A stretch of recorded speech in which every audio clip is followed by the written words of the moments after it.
Çfarë do të ndodhte nëse Rusia, Kina dhe Irani do të vendosnin të shkatërronin Shtetet e Bashkuara? Ora 1. Në një takim sekret emergjent, Rusia, Kina dhe Irani nënshkruajnë një marrëveshje historike. Qëllimi i tyre: eliminimi i superfuqisë së vetme në botë. Rusia ofron arsenalin më të madh bërthamor në tokë.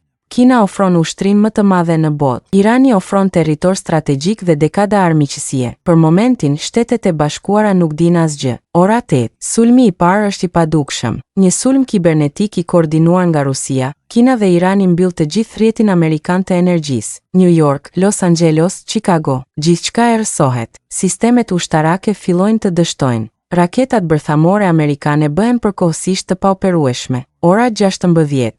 Kina nis një pushtim detar nga paqësori.